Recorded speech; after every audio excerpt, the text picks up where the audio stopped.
What do you do when your fiancé's mother throws wine in your face, calls it disinfectant for a poor boy, and demands $100,000 just to let you marry her daughter, while her whole company lives off your startup's work? At 28, I didn't shout, flip the table, or beg. I smiled, canceled every contract her company had with my 3D printing startup, and quietly prepared the final surprise for the one person who had always pushed me toward them, my own mother. Before we continue, we ask you to hit the hype button, subscribe, and like the video to help the channel grow. Tell us which city you are from in the comments. We would like to get to know our audience better. I stood in my apartment bathroom, buttoning the collar of my one good blazer and checking for loose threads. The mirror reflected a clean-shaven face that looked younger than 28, dark hair combed back, and eyes that still carried the caution of someone who grew up counting pennies. My watch was plastic and digital. My shoes were polished but showed wear at the heels. I practiced a smile that wouldn't look desperate. My phone buzzed on the sink. Mom's name lit the screen. "Alex, please tell me you're ready." "I'm ready," I said. "Good. Remember, don't talk about money unless they ask. Don't mention the workshop rent or how much you owe on equipment loans, and for heaven's sake, don't tell them your apartment is rented." I wedged the phone between my shoulder and ear while I straightened my tie. I wasn't planning to. Laura's family is important. The Caldwells have connections everywhere. If you make a good impression tonight, your whole future changes. Our future changes. Do you understand? I understand. Alex, I'm serious. This isn't like those tech meetups where everyone wears hoodies and pretends money doesn't matter. These people have real status, real wealth. You need to show them you're worth their daughter. I stared at my reflection. The tie was crooked. I loosened it and started over. "Mom, Laura, and I have been together for 2 years. I proposed. She said yes. This dinner is just everything," she interrupted. "Don't embarrass me, please." The call ended before I could respond. I grabbed my keys and wallet, locked the apartment, and drove across the city in my 12-year-old sedan. The Caldwell mansion sat in a gated neighborhood where the lawns looked like golf courses and every driveway held cars that cost more than I'd made in the past 3 years combined. The guard at the gate checked his list, nodded, and waved me through without a word. I parked between a silver luxury sedan and a black sports car. My vehicle looked like it had wandered into the wrong zip code. The front door opened before I could knock. A woman in a dark uniform took my coat without meeting my eyes. Inside, the foyer was all marble and crystal chandeliers. Voices echoed from somewhere deeper in the house. Laughter, the clink of glasses, classical music playing at a volume that suggested taste rather than joy.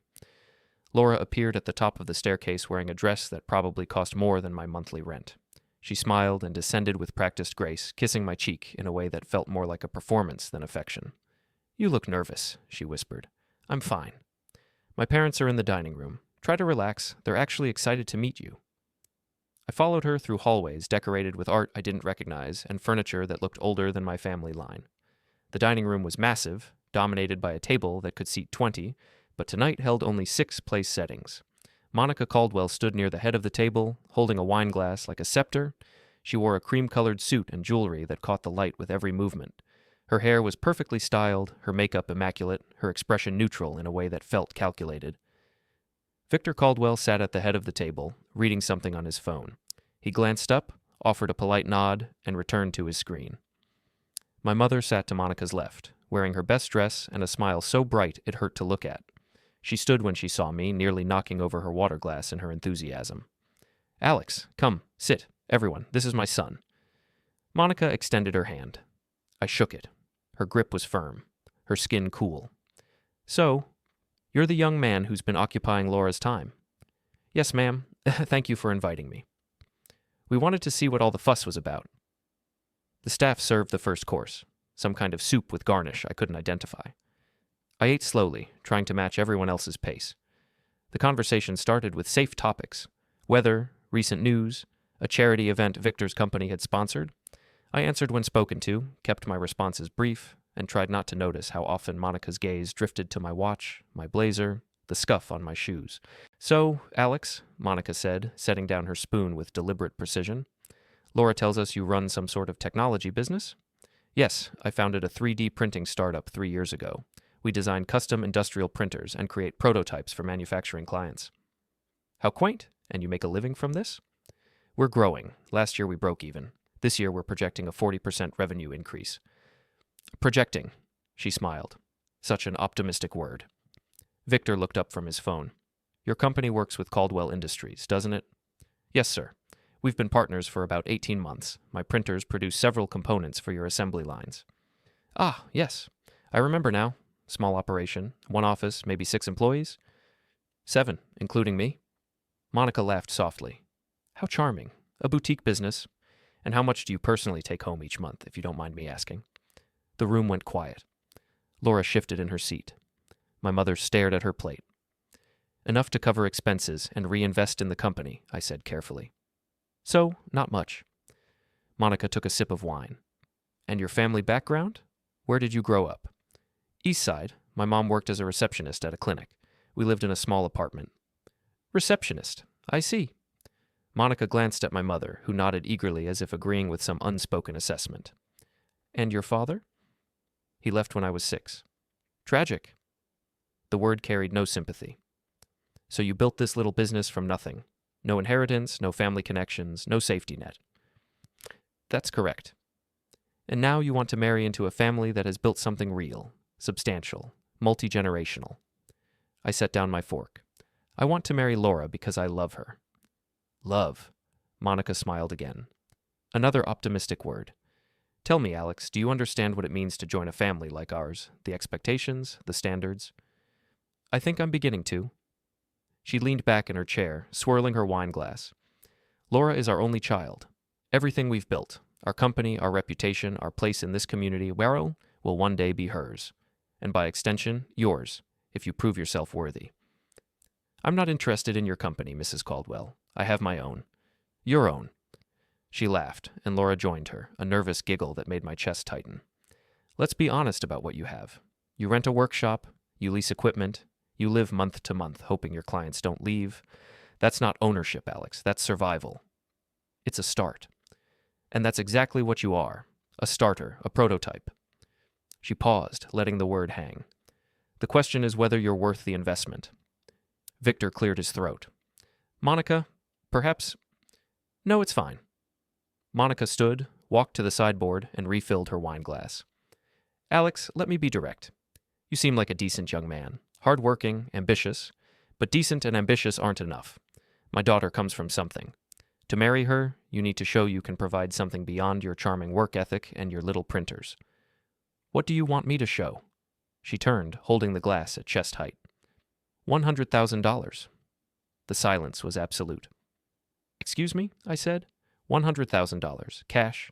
Bring it to this house, hand it to me personally, and I'll consider giving you my blessing. I stared at her. You want me to pay to marry your daughter. I want you to prove you're serious, that you understand what it means to be part of this family.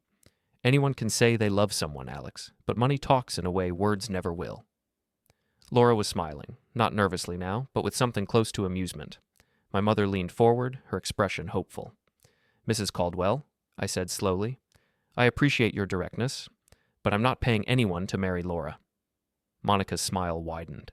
She stepped toward me, raising her glass. Then let me help you see things more clearly. She threw the wine in my face. The liquid hit cold and sharp, soaking through my shirt, dripping down my jaw. The smell of red wine filled my nose. I blinked, stunned. Disinfectant for a poor boy, Monica said pleasantly. Oh, something to clean away all those unrealistic dreams. Laura laughed. Victor stared at his phone. My mother half stood, then sat back down, her mouth opening and closing without sound. I wiped my face with my napkin, slowly, methodically. I stood, pushed my chair back, and met Monica's gaze. In that case, I said quietly, I'm canceling every contract my company has with Caldwell Industries, effective immediately. Monica's smile didn't falter. You're bluffing. I'm not. You'd ruin yourself just to make a point. How noble. How foolish. I turned to Laura. You think this is funny? She shrugged, still smiling. Mom's just testing you. It's what she does. If you can't handle a little pressure... I can handle pressure. I can't handle disrespect. I walked toward the door. My mother called after me, her voice shrill. Alex, wait. Don't be stupid. This is our chance. I kept walking. Outside, I sat in my car for several minutes, staring at the steering wheel. My shirt clung to my chest, sticky and cold. My phone buzzed. An email notification. From Caldwell Industries Purchasing Department subject. Urgent contract review timestamp. During dinner. I opened it. The message was short, formal, and devastating. Caldwell Industries was initiating a review of all vendor relationships, including mine. Attached was a list of recommended improvements that essentially demanded I give them control of my printer designs, lower my prices by 30%, and accept a month-to-month contract instead of the annual terms we'd agreed on. The email had been sent while I was sitting at their table. Monica hadn't been testing me. She'd already started replacing me. I drove through the city on autopilot, barely noticing the traffic lights or the rain starting to spatter my windshield. My apartment felt smaller when I unlocked the door. I stripped off the wine-soaked shirt and threw it in the trash. No amount of washing would make me want to wear it again. I heated leftover rice in the microwave and ate standing at the kitchen counter, staring at nothing. My phone rang. Mom's number. I let it go to voicemail. She called again and again. On the fourth attempt, I answered. Alex, what were you thinking? I was thinking I'm done being insulted. Insulted? She was joking. Rich people have a different sense of humor. You're taking this too personally. She threw wine in my face and demanded $100,000. So what? It's a test. Don't you see? She wants to make sure you're serious about Laura. This is how wealthy families protect themselves from opportunists. I laughed. It came out harsh and bitter. I'm the opportunist? You know what I mean. They need to be sure you can provide, that you're not just using Laura for her family's money. I don't want their money. Then you're a fool. Her voice cracked. Do you know what I went through to raise you? Working double shifts at that clinic, living in that tiny apartment, watching you build printers out of garbage in our living room because I couldn't afford real equipment. I did all of that so you could have a better life. And now, when you finally have a chance to marry into real wealth, real security, you throw it away because your pride got hurt? I closed my eyes. This isn't about pride. Then what is it about? Respect. Respect doesn't pay bills, Alex. Respect doesn't give you a house in a gated neighborhood or a car that doesn't break down every 6 months. Respect is a luxury for people who can afford it. So I should just let them treat me like garbage? You should be smart. You should apologize to Monica, figure out where to get that money, and prove your worth being part of their world. I'm not apologizing. Alex, and I'm not paying. Then you'll lose everything. Laura, the company. Your only chance to stop being a poor boy. The words landed like stones. Poor boy.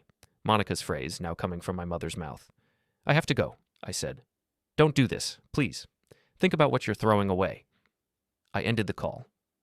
The next morning, I woke at dawn and drove to the workshop. The building was an old industrial loft near the docks, divided into units and rented to small manufacturers and tech startups. My space occupied the corner, 1,500 square feet of concrete floors, exposed pipes, and windows that rattled in strong wind. 3 large 3D printers sat against the far wall, each the size of a refrigerator, their internal lights glowing softly. Workbenches held smaller prototypes, circuit boards, spools of filament in every color. A whiteboard covered one wall, filled with sketches and notes in my handwriting. This was mine. I'd built it from nothing. I started the first printer, loading a file for a component Caldwell Industries had ordered last month. The machine hummed to life, its print head moving with mechanical precision. I watched it work, remembering how I'd learned to solder circuit boards on my bedroom floor as a teenager, how I'd spent months designing my first functional printer using free software and parts from garage sales. Irene, I couldn't keep calling her mom, not after last night, had hated it. She'd wanted me to get a business degree, find a stable corporate job, work my way up some ladder. Building printers was a hobby for children, she'd said, not a career for someone serious about success. But the printers worked, and people paid for them. I spent the morning printing, testing, adjusting settings. Around noon, Talia arrived. She was 30, wore cargo pants and band shirts, and ran the workshop's operational side, inventory, shipping, client communication. She took one look at my face and crossed her arms. What happened? Nothing. Your nothing face usually means something bad. Spill. I told her about the dinner. She listened without interrupting, her expression darkening. She threw wine at you. Yes. In front of everyone. Yes. And your fiancé laughed. I nodded. Talia exhaled slowly. And you told them you're canceling the contract? I did. Good. I looked up. Good? They've been treating you like a servant for months, Alex. Every time Monica calls, you drop everything. Every time they change specs without warning, you eat the cost. They pay us 30 days late and act like they're doing us a favor. She gestured at the printer. You own the patents to these designs. We could work with anyone. Caldwell Industries is our biggest client. They're our worst client. They just pay the most. I wanted to argue, but the words stuck. Talia pulled a stool over and sat. What did your mom say? She thinks I should apologize. Of course she does. She's been pushing this relationship since Laura and I started dating. She loves telling people at the clinic that her son is marrying into the Caldwell family. Because it makes her look good. It's more than that. She grew up poor, really poor. She sees the Caldwells as everything we're not. Stable, respected, secure. She thinks if I marry Laura, all our problems disappear. Do you think that? I stared at the printer. The component was half-formed, layers of plastic building upward in precise lines. I used to. Talia nodded. You want my advice? Not particularly. I'll give it anyway. Walk away. From Laura, from her family, from the contract. Find better clients? Live your own life? It's not that simple. Why not? Because Irene would never forgive me. Because I'd spent 2 years building a future with Laura. Because Monica was right. Losing Caldwell Industries would hurt the business in the short term. I didn't say any of that. I just returned to the printer and watched plastic transform into something useful. That evening, Irene showed up at the workshop unannounced. She carried a bag of groceries, bread, cheese, fruit, like she was visiting a college student who couldn't feed himself. You didn't answer my calls, she said. I was working. We need to talk. I don't think we do. She set the bag on a workbench and looked around with barely concealed disdain. This place always smells like burned plastic. It's a manufacturing space. It's a warehouse. She turned to face me. Alex, I spoke with Monica this morning. My stomach tightened. You did what? I called her. I apologized for your behavior. I explained that you were tired, that you overreacted, that you didn't mean what you said. I meant every word. She was very gracious. She said she understands young men can be proud and that she's willing to overlook your outburst if you're willing to be reasonable. Reasonable? Yes. She said if you come to her office this week, you can discuss a revised partnership. She even offered to help you find investors who might loan you the money she asked for. I laughed. Actually laughed. She wants me to borrow $100,000 to pay her for permission to marry her daughter. And you think that's reasonable. It's a gesture, Alex. A symbol that you're serious. It's extortion. It's how their world works. Irene stepped closer. Her voice softened, almost pleading. When I was your age, I had nothing. I worked in a factory making minimum wage. I came home every night smelling like machine oil, too tired to cook, too broke to see a future. Then I had you, and I thought, at least my son won't have to live like this. At least he'll have chances I never had. I do have chances. I built this. And it's not enough. Her voice cracked. You live in a rented apartment. You drive a car that could fail at any moment. You work 80 hours a week for a business that's always one rough month away from falling apart. This isn't success, Alex. This is survival. It's my survival. And if you marry Laura, it becomes something more. Security, stability, a life where you don't have to count every dollar. At what cost? At the cost of swallowing your pride for 5 minutes. She picked up her purse, her hands shaking slightly. Monica Caldwell is giving you a gift. She's saying, prove you belong, and I'll welcome you. Most people in your position would be grateful. I'm not most people. No. Her voice turned cold. You're too stubborn to see what's good for you. She left without another word. The groceries sat on the workbench, untouched. I worked until midnight, printing components, checking tolerances, organizing files. At some point, I noticed a calendar reminder on my laptop, something I'd set months earlier and forgotten. Review contract, exclusive licensing and termination rights. I stared at it. Then I opened the original contract between my company and Caldwell Industries. I read it carefully, line by line, noting clauses I'd barely paid attention to when I'd first signed. Payment terms, licensing scope, conditions for breach and termination. My phone buzzed. A text from Laura. Mom says you two talked. Please don't make this harder than it needs to be. I love you, but I need you to be realistic. I didn't reply. Instead, I kept reading. The Caldwell Industries building was glass and steel in the financial district, 14 floors of polished corporate confidence. I'd been here a dozen times before, usually through the loading dock entrance to drop off prototypes. Today, I walked through the front lobby. The receptionist checked her computer and handed me a visitor badge. It was labeled vendor, not partner. I clipped it to my shirt and waited. Monica kept me sitting for 40 minutes. I watched employees pass, all in expensive suits, all moving with the unhurried pace of people whose paychecks never bounced. Finally, an assistant appeared and led me to an elevator. We rode to the top floor in silence. Monica's office was enormous. Floor-to-ceiling windows, leather furniture. a desk that looked carved from a single piece of wood. She sat behind it, typing something on her computer without looking up. Alex, thank you for coming. Your assistant said it was urgent. Did she? How efficient. Monica finished typing, closed her laptop, and folded her hands. I wanted to discuss the future of our partnership. I thought I ended that. You were emotional. Understandable. But emotion is a poor foundation for business decisions. She slid a folder across the desk. This is a revised contract. I think you'll find the terms more than fair. I opened the folder. The first page was dense with legal language. I skimmed it, my pulse quickening with every clause. Transfer of licensing rights. Production oversight. Quality control authority. Revenue-sharing structure that heavily favored Caldwell Industries. This gives you control of my patents, I said. Joint control. It protects both our interests. It strips me of decision-making power. It ensures professional management. Alex, you're talented, but you're not experienced in scaling production or managing supply chains. This partnership would give you access to our infrastructure, our distribution networks, our reputation. In exchange, we take on some of the risk and responsibility. You take on the ownership. We take on the investment. She leaned back. Under these terms, your company becomes a subsidiary of Caldwell Industries. You remain as technical director, of course, but financial and strategic decisions are made at this level. It's a natural evolution. I closed the folder. And if I refuse? Then we find another supplier, someone more willing to collaborate. The door opened. Irene walked in. I stared. What are you doing here?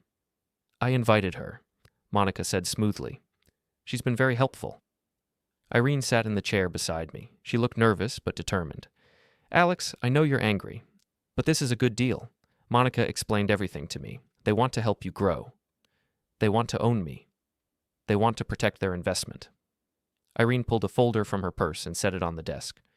I brought copies of your original business plan, the financial projections, the patent applications. Monica needed them to assess the value of the partnership. I felt cold. You gave her my files? I was helping. She needed to understand your work. Those are confidential? Not from family. Irene's voice hardened. And if you marry Laura, we will be family. That's what you wanted, isn't it? To be part of something bigger than your little workshop? I stood. I'm leaving. Alex, wait. Monica didn't stand. Before you make another impulsive decision, consider what you're throwing away. Caldwell Industries has relationships with manufacturers across 3 states. We supply automotive companies, medical device makers, aerospace contractors. With our backing, your printers could be in facilities nationwide. Without us, you're just another small operation hoping to survive. I'll take my chances. Will you? She smiled. Because I've already reached out to several of your other clients. Quiet conversations, professional courtesy. Some of them are very interested in hearing about stability concerns with small vendors. My jaw tightened. That's sabotage. That's business. If you can't handle it, you're in the wrong industry. I turned to Irene. You knew about this? She wouldn't meet my eyes. I knew she was protecting her family's interests, just like I'm protecting ours. Ours. Yes, ours. Do you think I want to spend the rest of my life working at that clinic, smiling at patients who treat me like furniture? I raised you so we could both have better lives. This is our chance. I looked at the folder on Monica's desk. My work, my designs. Everything I'd built, handed over like a bargaining chip. I need to think about this, I said. Of course. Monica's smile widened. Take a few days, but don't take too long. Opportunities like this don't wait forever. I left the office, rode the elevator down in silence, and walked out through the lobby. Outside, the afternoon sun felt too bright. I sat in my car for a long time, staring at the steering wheel. Then I drove to a cafe near the industrial park. I ordered coffee I didn't drink and sat by the window, watching traffic. Laura sent a text. Mom says the meeting went well. See? She's not as bad as you think. Dinner this week? I didn't reply. Another text. If you love me, you'll sign. Let serious people handle the business side. We can focus on us. I set the phone face down on the table. My coffee went cold. The sun moved lower. People came and went, ordering drinks, laughing at tables, living normal lives where family didn't feel like a transaction. My phone buzzed again. A different number. I answered without checking. Alex? It's Jonas Reed. My lawyer. I'd hired him 3 years ago to handle contracts and patent filings. He charged reasonable rates and never oversold his services. Jonas, what's up? I need to talk to you about your Caldwell contract. Can you come by the office? When? Now, if possible. I've been reviewing your original agreements and I think you need to see something. 20 minutes later, I sat in Jonas's small office downtown. The space was cluttered with file boxes and law books, the walls covered with framed degrees and bar certifications. Jonas was in his early 40s, balding, with reading glasses perpetually perched on his nose. He slid a stapled document across his desk. This is your original licensing agreement with Caldwell Industries. Do you remember the termination clause? Vaguely. It's on page 7, section 12. He flipped to the page and pointed. You retain full ownership of all patents and designs. Caldwell Industries holds a conditional license that's valid as long as they meet payment terms and don't attempt to modify or redistribute your work without written consent. I read the clause slowly. I wrote this? We wrote it together. You insisted on keeping control. I made sure the language was airtight. And if they breach the terms? You can terminate immediately. No notice period, no negotiation. You pull the license and they lose access to everything. Your designs, your branding, your technical documentation. I sat back. They've been asking me to make changes without contracts, free modifications, rushed orders with delayed payments. Have you documented any of this? Some. Emails, text messages from Laura relaying her mother's requests. Jonas leaned forward. Alex, if you have proof they've treated this as an employment relationship rather than a licensing partnership, you have grounds to terminate and possibly pursue damages. They'll fight back. They might, but you own the patents. That's leverage they can't match. He pulled another folder from a drawer. I also checked your other client relationships. 3 of them have expressed interest in expanding their contracts if you had more capacity. You're not as dependent on Caldwell Industries as you think. I stared at the document. Why didn't I see this before? Because you've been busy building a business, and because sometimes we don't realize our own strength until someone tries to take it away. I left Jonas's office as the sun set, casting long shadows across the downtown streets. I drove back to the workshop and spent the evening organizing files. Emails from Monica, messages from Laura, screenshots of conversations where they demanded changes, delayed payments, treated me like an employee rather than a partner. I labeled each folder, dated each document, built a timeline. Talia found me past midnight, still at the computer. You're going to do it, aren't you? She said. Do what? Walk away from them.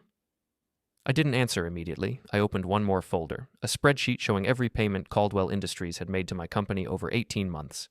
30-day delays, 60-day delays. One payment that took 90 days and only arrived after I threatened legal action. Yes, I said. I'm walking away.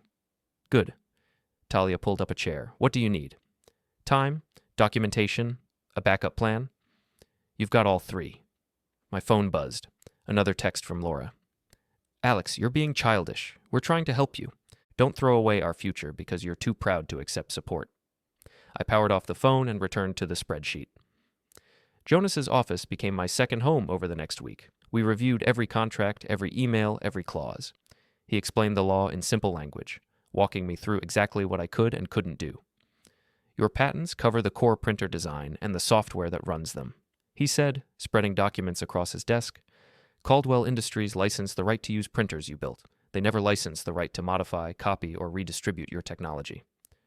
But they've been asking me to redesign components. Without compensation? They call it partnership maintenance. Jonas shook his head.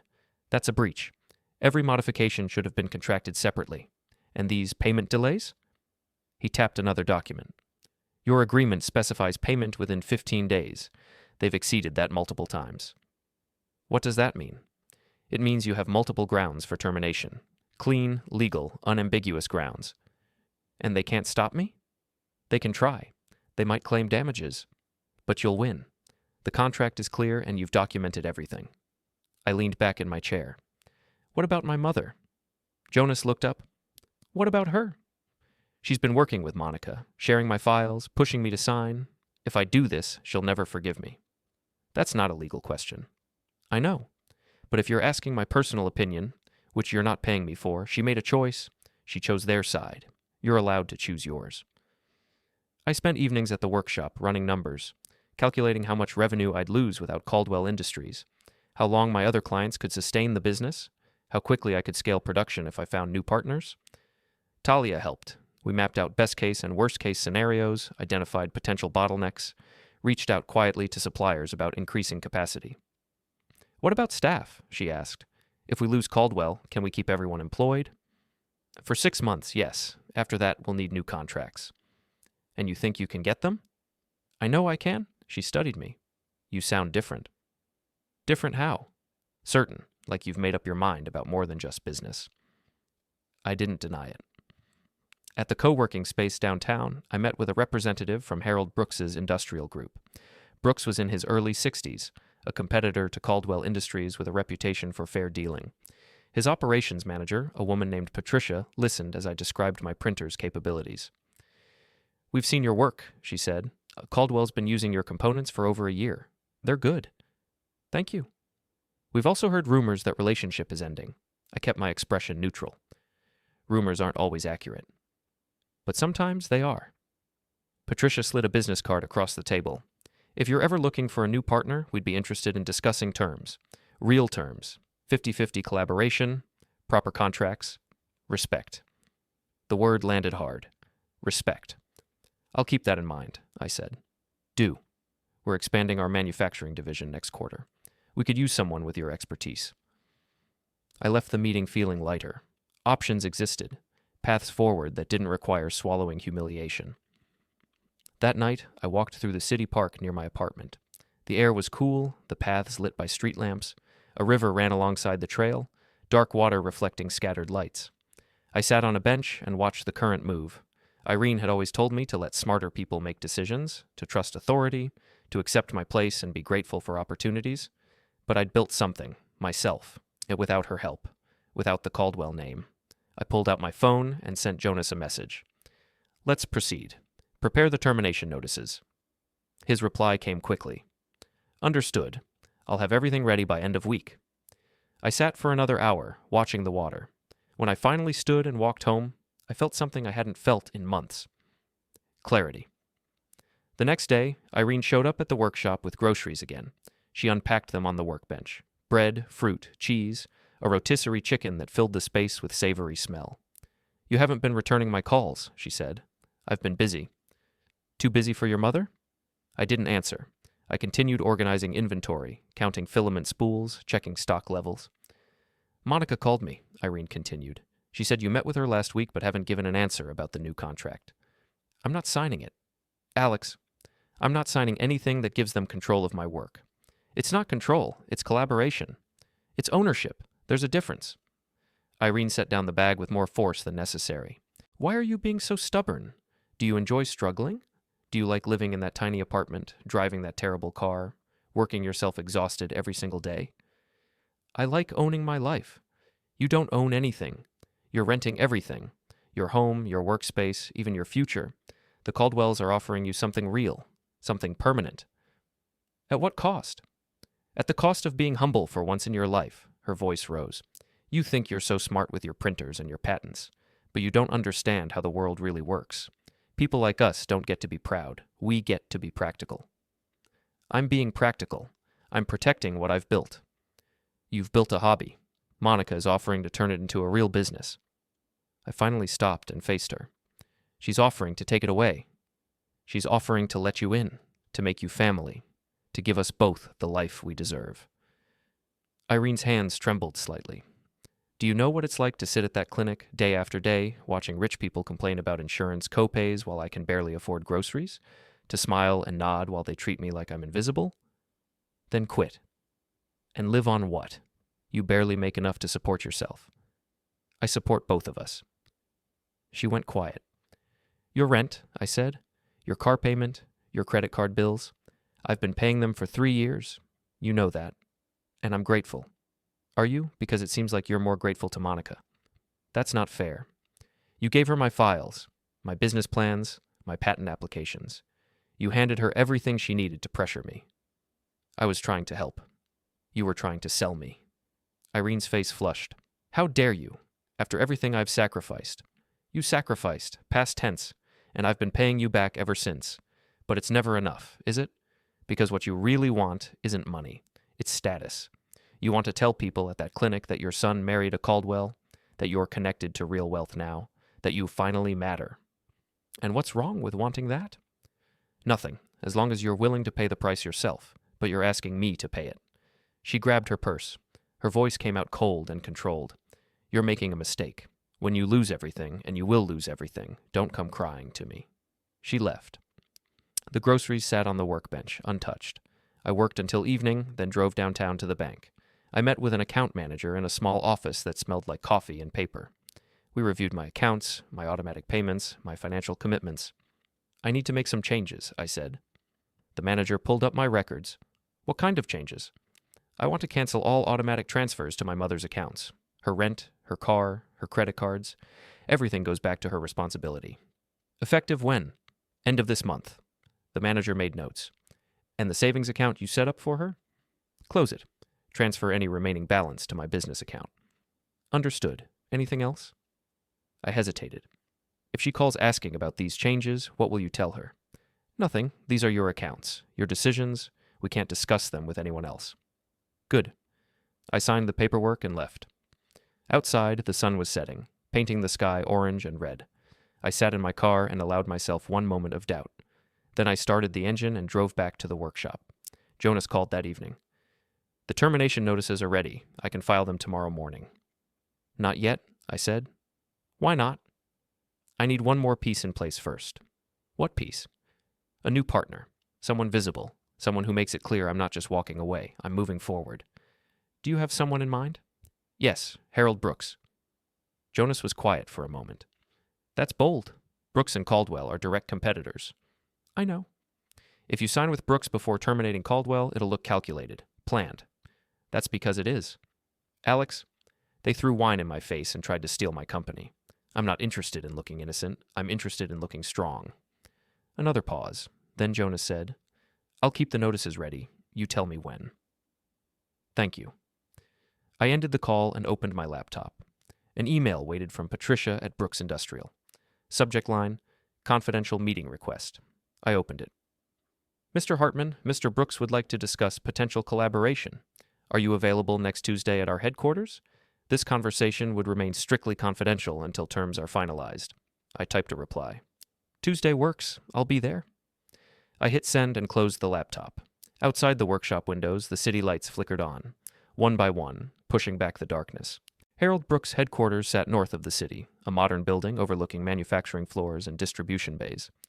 I arrived early. Patricia greeted me in the lobby. Professional smile, firm handshake. Mr. Hartman, right on time. Mr. Brooks appreciates punctuality, she added as we rode the elevator to the top floor. My reflection in the mirrored wall looked composed, controlled, nothing like the man who'd once sat humiliated at a Caldwell dinner table. She led me down a glass-walled corridor. Workers moved below with precision, forklifts, conveyor belts, organized efficiency. Mr. Brooks built all this from one machine shop 40 years ago, Patricia said. He respects people who start from nothing. The conference room had windows on three sides. Brooks stood at the far wall, 60s, gray hair, strong hands, assessing eyes. Alex Hartman, thank you for coming. His handshake was steady, respectful. We sat. Patricia opened a laptop at the far end. I want to be direct, Brooks said. I want to license your printer technology exclusively for our manufacturing division. He slid a folder toward me. Clean terms, clear percentages, no hidden traps, better numbers than Jonas and I dared hope for. This is generous, I said. It's fair. Your printers outperform everyone else's, and you own the patents. That's worth paying for. Caldwell Industries won't like it. They treat suppliers like disposable parts, Brooks said. Late payments, unpaid modifications. I've heard the stories. They're accurate. Then they don't deserve you. He leaned forward. If we partner, you keep ownership. We honor contracts. We pay on time. I don't want to own you, Alex. I want to work with you. There was only one condition. I had to be completely free of Caldwell. No shared rights, no lingering claims. Can you deliver that? He asked. Yes. How soon? 2 weeks. Brooks studied me. You've already decided to cut them loose. Yes. And they don't know. No. He nodded with something like approval. Most people in your position cling to comfort. You're choosing something harder. They made the choice for me, I said. 2 weeks ago. Monica Caldwell threw wine in my face at a dinner, called it disinfectant for a poor boy. Patricia froze mid-keystroke. Brooks's expression hardened. She threw wine on you, he repeated slowly. Publicly. In front of both families.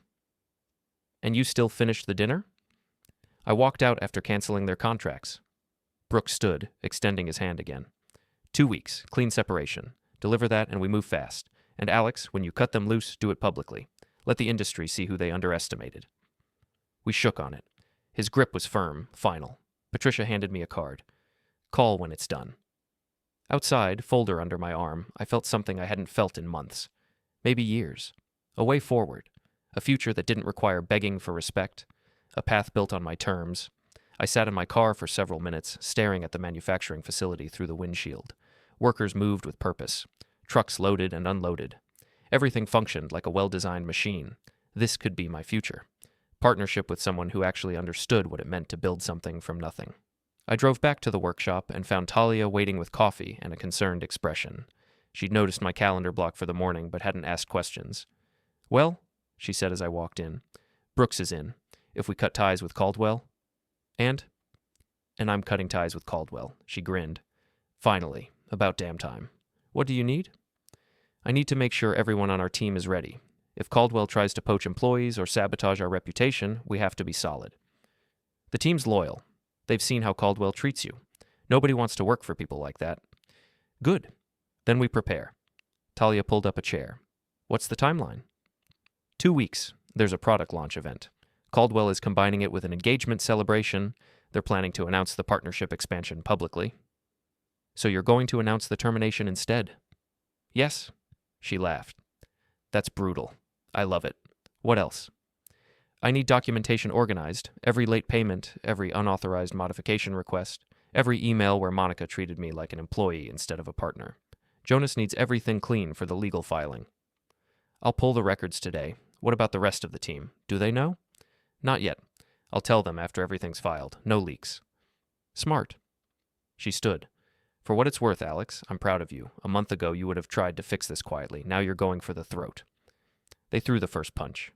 And you're throwing the last one. Over the next week, I moved pieces quietly and deliberately. Every morning, I arrived at the workshop before dawn and stayed past midnight.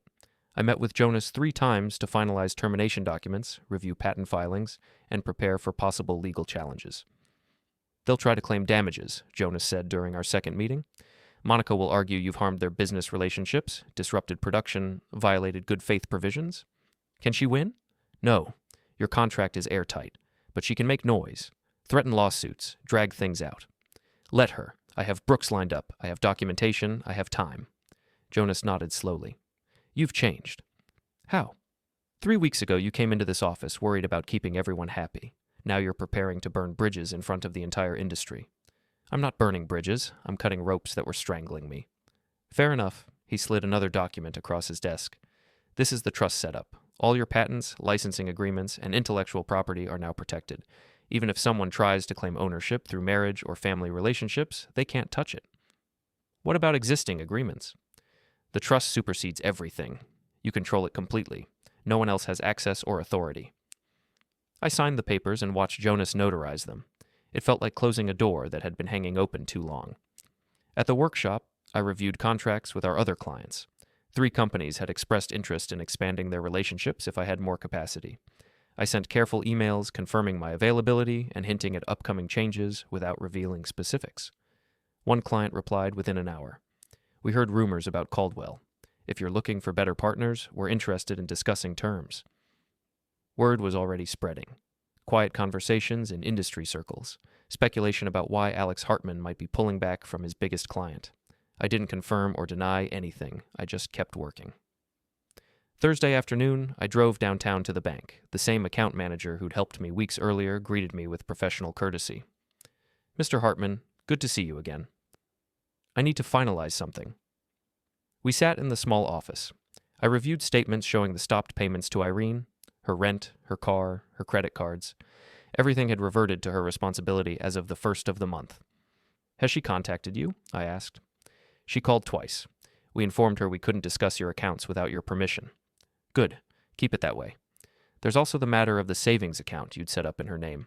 It's still open with approximately $8,000. Close it. Transfer the balance to my business operating account. The manager made notes. Done? Anything else? The trust documents my lawyer filed. Make sure any attempts to claim joint ownership or family access are automatically denied. Already configured. The trust is locked. You're the only authorized party. I signed final confirmations and left. Outside, the afternoon sun felt too bright. I sat in my car and allowed myself one moment of doubt. Irene had raised me, fed me, worked double shifts to keep us housed, and now I was cutting her off completely. But she'd also sold my files to Monica, pressured me to sign away my company, chosen status over her own son. I started the engine and drove away. That evening, Irene called. I'd unblocked her number 2 days earlier, curious to see how long it would take. Alex, we need to talk. About what? About this situation. About you being unreasonable. I'm not being unreasonable. I'm being clear. You cut off my rent payment, my car payment, everything. How am I supposed to live? The same way everyone else does, with your own income. I don't make enough to cover everything. You know that? Then get a better job, or move to a cheaper apartment, or ask Monica Caldwell for help. You seem to value her opinion more than mine. That's not fair. You gave her my confidential files. You sat in her office and helped her pressure me. You chose their side. I chose our future. No, you chose status.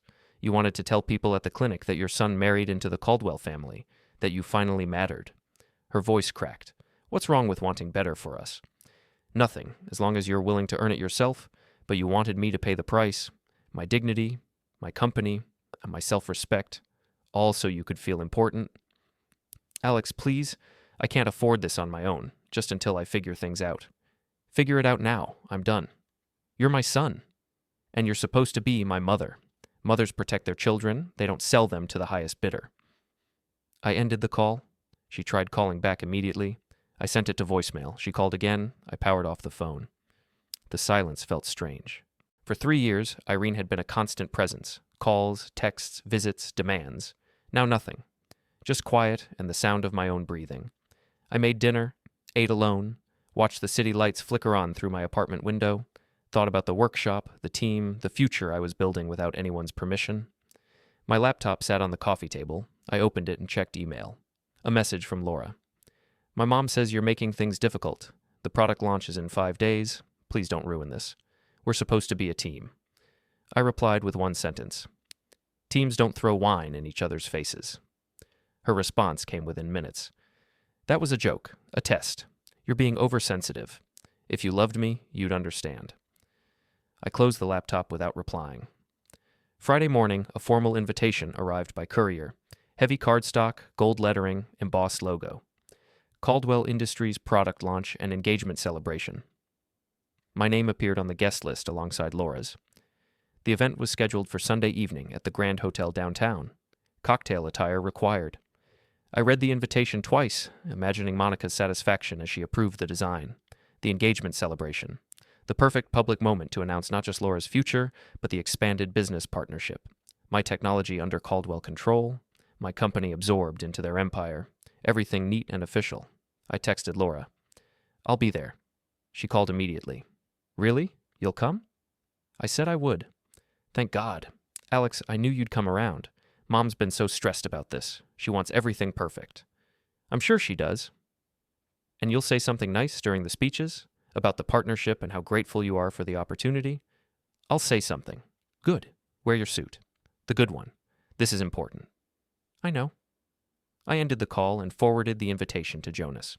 He replied 5 minutes later. Understood. All documents will be ready. I'll be there with copies.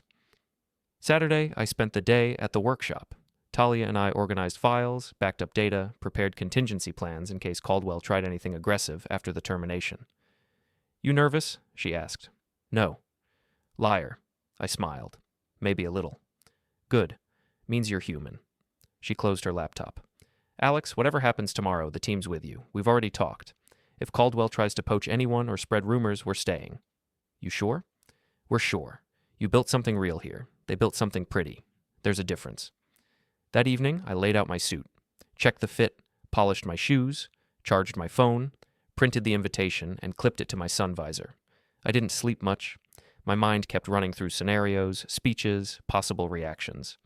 Monica's face when I announced the termination. Victor's scramble to control the damage. Laura's realization that I'd been planning this for weeks. And Irene, standing in that ballroom, watching her carefully constructed future collapse in real time. Sunday morning, I woke at dawn.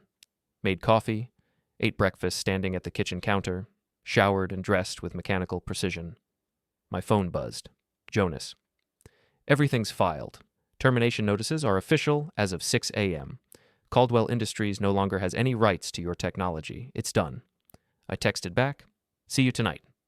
Another message. From Patricia at Brooks Industrial. Mr. Brooks saw the filing this morning. He's very pleased. Congratulations on your freedom. I sat on the edge of my bed, holding the phone, feeling the weight of what I'd set in motion. No more Caldwell Industries. No more Monica's condescension. No more Laura's manipulation. No more Irene's pressure. Just me, my company, my future. I stood, straightened my tie in the mirror, and drove to the workshop one last time before the event. Talia was already there, even though it was Sunday. Couldn't stay away, I said. Wanted to make sure everything's secure, just in case. She looked at me. You ready? Yes. Good luck. And Alex, make it count. I will. I left the workshop as the sun climbed higher, drove across the city to the Grand Hotel, parked in the lot and sat for several minutes, watching other guests arrive in expensive cars, laughing and straightening ties and checking makeup. My phone buzzed one more time. Talia. The team is ready. Welcome home, boss. I smiled, pocketed the phone, and walked toward the hotel entrance. The ballroom doors stood open. Music and laughter spilled into the corridor. Light glittered off crystal and gold decorations. I stepped inside. The hotel ballroom glittered with lights, crystal, and ambition. Caldwell Industries had spared no expense. Ice sculptures, champagne fountains, a stage with professional sound and lighting. Banners displayed the company logo alongside my startup's name, as if we'd always been partners, as if nothing had ever been wrong. Guests filled the space. Business associates, industry contacts, local press. I recognized several manufacturing executives, a few tech journalists, and what looked like the entire Caldwell extended family. Everyone wore expensive clothes and confident smiles. I stood near the entrance in my suit, feeling my phone vibrate in my pocket. Jonas's message, I'm here, side entrance, documents ready. I didn't reply. I just walked into the room. Laura found me immediately. She wore a silver dress that probably cost more than my car, and smiled like this was the happiest night of her life. You came, she said, kissing my cheek. I said I would. And you look nice. See? When you make an effort, you fit right in. Do I? Of course. She took my arm. Come on. Mom wants to see you before the speeches start. Monica stood near the stage, talking to Victor and a cluster of business associates. She excused herself when she saw us approaching. Alex, how wonderful. She air-kissed both my cheeks. I'm so glad you decided to be reasonable. Reasonable? Yes, mature. Ready to move forward. She gestured at the room. This is all for us. For you and Laura. For the future of both our families. Is it? Of course. We're announcing your engagement officially, and Victor will announce the expanded partnership. Your technology, our infrastructure. It's perfect. Irene appeared from somewhere in the crowd. She wore a dress I'd never seen before, her hair professionally styled. She looked nervous and excited in equal measure. Alex. She reached for my hand. I didn't take it. I knew you'd come through. I knew you'd see sense. Did you? Everything's going to be perfect now. You'll see. She glanced at Monica. We'll finally be family. Monica smiled. Indeed. Now, Alex, during Victor's speech, he'll call you and Laura up to the stage. You'll confirm the engagement, say a few words about how grateful you are for this opportunity, and we'll toast to the future. Simple. Simple, I repeated. Just be gracious, humble, the way you should have been at dinner. Her smile sharpened. And afterward, we'll finalize the contract. Everything signed, everything settled. I see. The lights dimmed. A voice over the speakers asked guests to find their seats. The program was beginning. I followed Laura to a table near the front. Irene sat with us, practically vibrating with excitement. Around us, guests settled into chairs, whispering and laughing. Servers circulated with champagne. On stage, Victor took the microphone. He thanked everyone for coming, praised Caldwell Industries' history, and outlined the company's vision for the future. Tonight, he said, We're not just launching new products. We're announcing a partnership that will transform manufacturing in this region, a collaboration between Caldwell Industries and Hartman Technical Solutions. The screen behind him lit up with side-by-side logos. My company's name appeared in clean, modern font next to Caldwell's traditional script. For the past 18 months, Victor continued, we've worked with Alex Hartman, a talented young innovator whose 3D printing technology has enhanced our production capabilities. Tonight, we're taking that partnership to the next level. Applause rippled through the room. Laura squeezed my hand. I'd like to invite Alex and my daughter, Laura, to join me on stage. The spotlight swung toward our table. Cameras flashed. I stood. Laura stood beside me, smiling brilliantly. We walked to the stage together. Victor handed Laura the microphone. She laughed, a practice sound that carried perfectly through the speakers. Thank you, Dad, and thank you all for being here. She turned to me. Alex and I have been together for 2 years. He's brilliant, driven, and tonight, in front of all of you, I'm proud to officially announce our engagement. More applause, louder this time. Cameras clicked rapidly. Someone started a champagne toast. Laura handed me the microphone. The room went quiet, waiting. I looked out at the crowd. Irene sat at our table, tears in her eyes, smiling so wide it looked painful. Monica stood at the side of the stage, arms crossed, expression satisfied. Jonas stood near the side entrance, holding a folder. Thank you, I said. I appreciate everyone being here tonight. Laura's right. I am driven. And over the past 18 months, I've learned a lot about business, about partnerships, about what happens when people mistake kindness for weakness. The room shifted slightly. A few confused looks. I built my company from nothing. No family money, no connections, just work. And Caldwell Industries approached me with an offer. Use my printers, they said. Help us improve production. We'll be partners. Victor's smile tightened. But partners treat each other with respect. Partners honor contracts. Partners pay on time. Partners don't demand ownership of technology they didn't create. Monica stepped forward. Alex, I'm not finished. I kept my voice calm.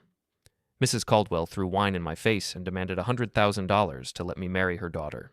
She called it disinfectant for a poor boy. Then she tried to force me to sign contracts that would transfer my patents to Caldwell Industries. The room was completely silent now. So I did what any reasonable person would do.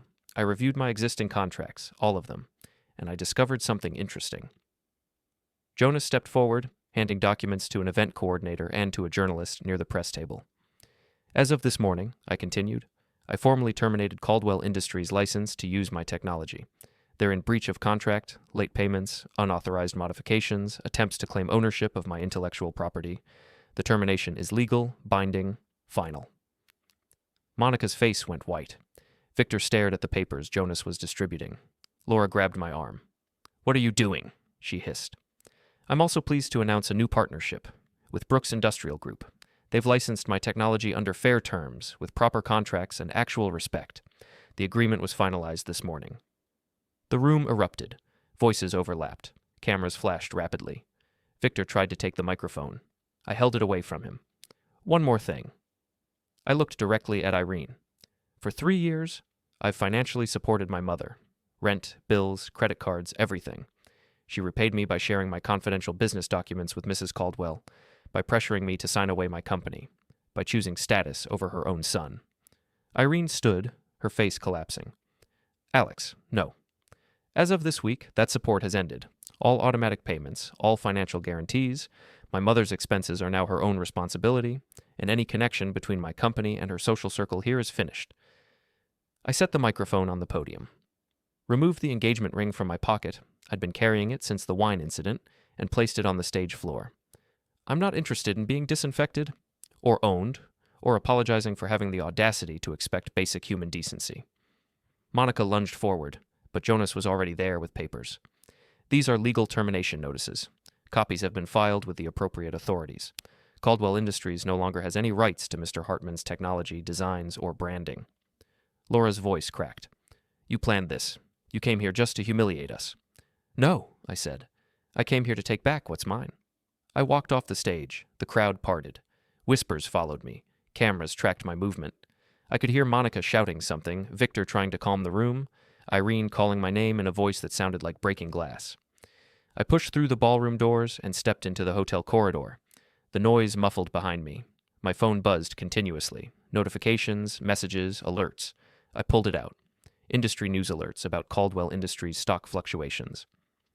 A message from Patricia at Brooks Industrial. We saw, welcome aboard, officially. And one from Talia. The team is ready. Welcome home, boss. I walked through the hotel lobby and out into the night air. The city stretched before me, lights burning against the darkness. My car sat in the parking lot where I'd left it. Old, worn, but mine. I got in, started the engine, and drove away. Behind me, the hotel blazed with light and chaos. Ahead of me, the road opened clear and empty. I smiled.